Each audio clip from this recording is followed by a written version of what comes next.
नागौर विधायक मोहनराम चौधरी ने अशोक गहलोत, मुख्यमंत्री राजस्थान सरकार को लिखा पत्र।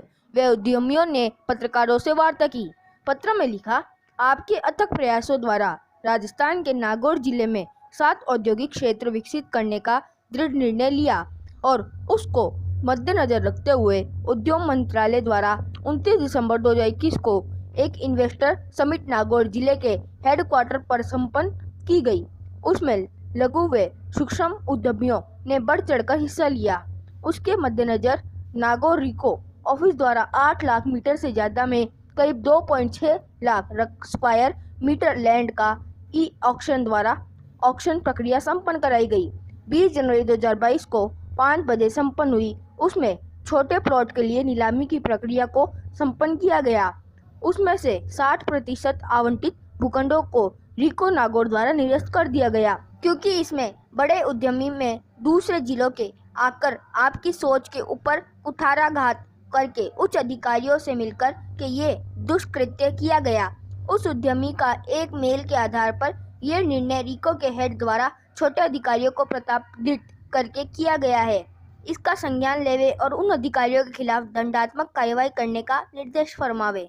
लघु एवं सूक्ष्म उद्यमियों में विश्वास पुनः संचालित करें, जिससे उद्योग में रोजगार के अवसर ज़्यादा से ज़्यादा पैदा हो सके और आपकी भावनाओं के अनुरूप जनता के विश्वास व सरकार के प्रति सम्मान की भावना पुनः स्थापित हो सके, जिससे राजस्थान में उद्यम को बढ़ावा के साथ साथ रोजगार के अवसर पैदा हो। वे खारिज किए गए प्लॉट को वापस उद्यमियों को देकर के आमजन के प्रति सरकार का विश्वास व सरकार के आदेश की पालना हो। इस वार्ता में भोजराज सारस्वत, सदस्य स्पाइन बोर्ड वाणिज्य विभाग भारत सरकार, दीनदयाल तिवारी, गजेंद्र लूनावत, महेंद्र पवार, श्रवण शर्मा, अरविंद अग्रवाल, नारायण चांडक, राम किशोर, विष्णु चांडक, महेश तापड़िया नोखा, राजेंद्र झंवर नोखा। मैं भोजराज सारस्वत, सदस्य स्पाइस बोर्ड वाणिज्य और उद्योग मंत्रालय भारत सरकार।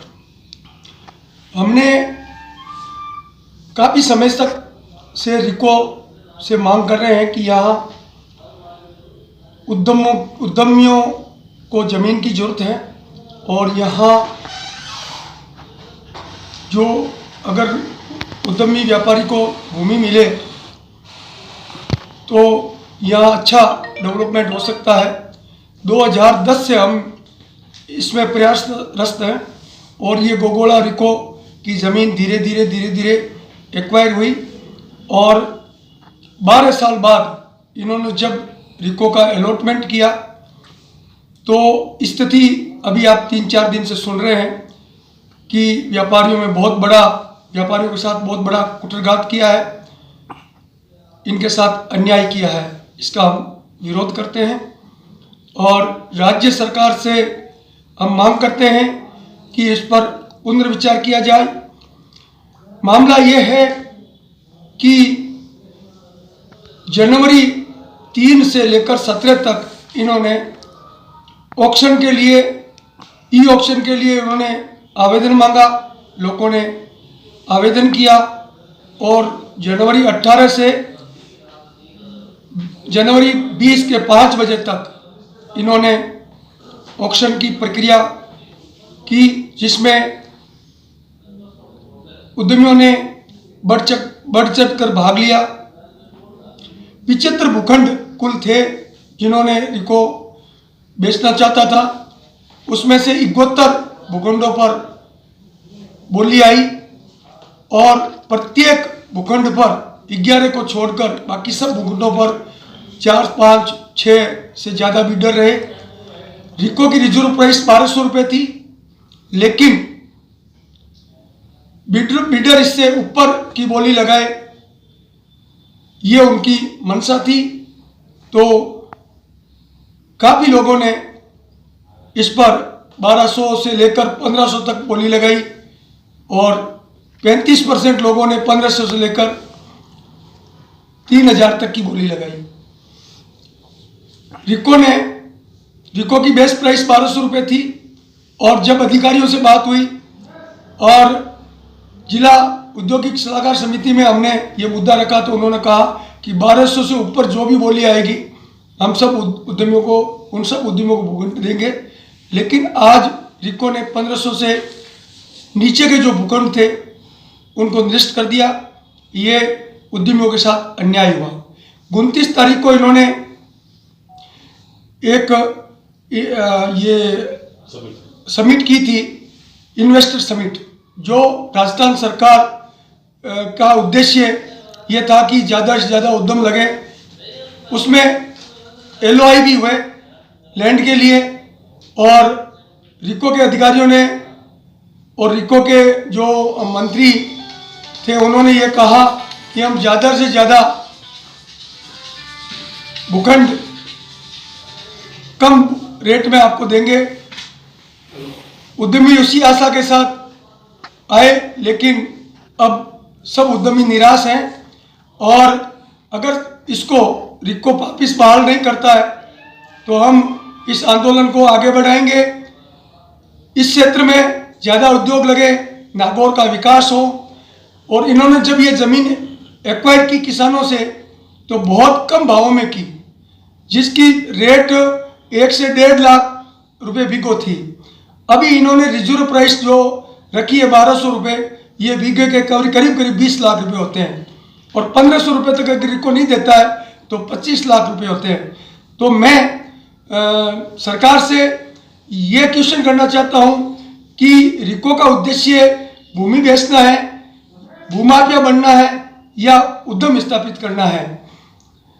अगर उद्यमियों का सहयोग करे सरकार, तो जिनका आवंटन निरस्त हुआ है, रिजेक्ट किया है, उनको वापस बहाल करें और उद्यमियों को ज़मीन दें। और मेरा कहना है कि जो ई ऑक्शन हो रहा है वो सिस्टम ही खराब है। अगर इसमें इतना ज़्यादा वेरिएशन है तो ऐसे सॉफ्टवेयर की कहाँ जरूरत है। और आगे तो जो रिको जितने भी आए उसमें 75% भूमि रिजर्व रेट पर ही थी। जो रिको की रेट है उसमें 75% जमीन बेस रेट पर रिको को देनी चाहिए, जिससे उद्योग आए। 25% में रिको ऑक्शन करवाएं, ये मेरा कहना और पहले यही था और यही होना चाहिए। अगर मान लो रिको इसकी ये पॉलिसी चेंज नहीं करती है तो हम यहाँ बड़ा आंदोलन करेंगे। अभी जो रिको की जो प्रक्रिया है वो बहुत ही गलत है, कारण कि रिको ने किसी प्रकार का वो प्रोजेक्ट रिपोर्ट उद्यमी से नहीं ली है। उद्यम लगाने वाला है या उद्यम नहीं लगाने वाला है, भूमाफिया है, उसको भी इन्होंने अलॉटमेंट किया है। तो रिको ये चाहती है कि हमारी ज़मीन के ज़्यादा से ज़्यादा रेट आए, लेकिन ये उद्देश्य से भटक रहे हैं। ये हमारे यहाँ स्थानीय व्यापारियों उद्यमियों के काफ़ी प्लॉट आए हैं, लेकिन उन सबको निरस्त कर दिया है। बाहर के लोगों ने ऊंची बोली लगाई है, तो वो लोग ये चाह रहे हैं कि यह नागौर में उद्योग नहीं आए और ये पूरी की पूरी ज़मीन भूमाफियों के हाथ में चली जाए। यहाँ मेरा ये कहना है कि यहाँ एग्रो बेस्ड इंडस्ट्रीज, स्पाइस और बहुत ज़्यादा यहाँ संभावना है। और यहाँ अगर छोटे छोटे उद्यम लगे तो नागौर का विकास होगा, किसानों को फायदा होगा, यहाँ रोजगार मिलेगा, उद्यमियों को व्यवसाय मिलेगा और बाहर के इन्वेस्टर भी यहाँ आएंगे। लेकिन यहाँ नागौर में 2 रिको फुल भरे हैं, यहाँ एक प्लॉट की ज़मीन नहीं है। और नया रिको आया तब नागौर जिले के लोगों को ये लगा कि ये हमारे नागौर में रिको आ रहा है और हम इसमें उद्योग लगाएंगे। और हमारे कई साथी तो बाहर से आकर नागौर के जो थे प्रवासी नागौर वाले, उनको हमने मोटिवेट भी किया, तो यहाँ आए बैठे हैं। लेकिन उनके भी जो उन्होंने प्लॉट लिए हैं वो भी निरस्त हो गए। ये बहुत ही अन्याय हुआ है उनके साथ। मैं तो ये कहना चाहता हूँ कि नागौर के जो यहाँ के जो निवासी हैं नागौर जिले के, उनको इसमें प्राथमिकता दी जाए, उनसे प्रोजेक्ट की रिपोर्ट मांगी जाए, उसके GST नंबर, MSME उसका रजिस्ट्रेशन और उद्योग आधार लेकर और निजी व्यक्तियों को ज़मीन दे और उसको भी बेस जो इसकी बेस रेट है, रिको की रिजर्व रेट है, उसमें दे। भाई साहब, पहले लघु उद्योग भारती से आप यहाँ के कृषि मंडी के अध्यक्ष भी रहे हैं और लघु उद्योग भारती के आप अध्यक्ष भी रहे हैं। मैं पूर्व नागौर विधायक और वर्तमान नागौर विधायक के निजी सहायक भी रहा और आपने से यहाँ के व्यापार के लिए हमने जानकारी लेकर के कि भाई साहब यहाँ जानकारी दो, ताकि हमें नागौर के अंदर हमारा कुछ यहाँ नागौर के अंदर यहाँ का जो मसाला उद्योग है, सबसे ज़्यादा मसाला जो सामग्री नागौर जिले में पैदा होती है, पान, मेथी, लो, जैसे भी जो भी यहाँ जीरा है, जो भी सब सारे यहाँ के नागौर के प्रोडक्ट हैं। तो उसको देखते हुए विधायक जी ने, पूर्व विधायक और वर्तमान विधायक, इन्होंने विधानसभा में इस क्वेश्चन को लगाया कि साहब नागौर के जो स्थानीय जो उद्यमी हैं उनका ये कहना है कि वर्तमान में जो मंडी है उसमें जगह नहीं है, और उद्यमी बाहर जो हमारे प्रवासी उद्यमी भी हैं, जो रोजगार अगर राजस्थान में अगर नया रिको नागौर में डेवलप होता है तो वहाँ आएंगे, हमारा ये व्यापार बढ़ेगा। सरकार ने सुनी, सरकार की योजना है कि हमारे प्रवासी यहाँ आएँ और वो यहाँ पे उद्योग लगाएं। उस नीति के तहत सरकार ने यहाँ जो है ये रिको के अंदर जो है ज़मीन खरीद करके और 75 प्लॉटों का ई ऑक्शन के माध्यम से वो किया। सरकार की जो नियम थे, सरकार ने जो अपनी रेट निर्धारित की 1200 रुपये स्क्वायर मीटर के हिसाब से, उसके सारे रेट जो है सबसे उससे ऊपर है। ऐसा कोई कारण नहीं बनता कि जो इनके जो 1500 से कम बोली तक के जो है वो जो है प्लॉट निरस्त कर दिया जाए। ये एक बिल्कुल सरासर अन्याय हुआ है। और जो प्रवासी नागौर में अगर के बाहर, हमारे जो जिले के प्रवासी बाहर बैठे हैं, उनकी एक बड़ी इच्छा थी कि हम नागौर में आके काम करें, इससे हमारा उद्योग भी समाप्त होगा। और आने वालों का जो है, जब सरकार ये एक तरफ तो ये कर रही है कि बाहर से आओ, अभी उन्होंने सेमिनार भी किए, हमारे उद्योग मंत्री ने सेमिनार किए राजस्थान में कि साहब आप यहाँ आए, आप उद्योग लगाए, हम आपको सुविधा देंगे। अब सुविधा के नाम से जब इन्होंने अपने हिसाब से पैसे लगाए और उसके बाद भी अगर ये कर रहे हैं तो ये अन्याय है। आपने मुझे नागौर वर्तमान विधायक मोहन राम जी का मैं निजी सहायक हूँ, भाई साहब आज विधानसभा में चले गए, मुझे आपने ज्ञापन दिया है, इस सवाल को हम विधानसभा में भी उठाएंगे।